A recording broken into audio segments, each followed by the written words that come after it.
लक्ष्मण हाके यांच्या उपोषणाचा आज 7वा दिवस आहे।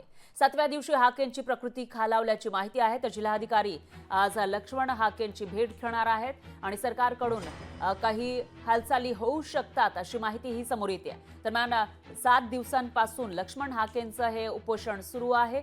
तर याआधी मुख्यमंत्री शिंदेंनी लक्ष्मण हाके यांच्यासोबत फोनवरून बातचीत केलेली आहे। मात्र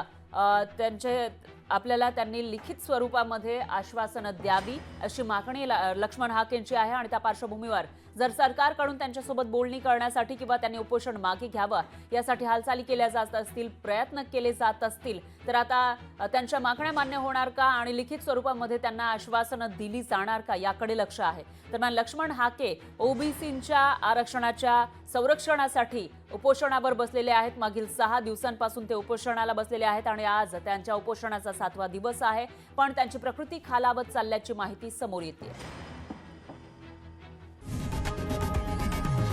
लोकशाही मराठी ऐका, पहा, जागरूक रहा।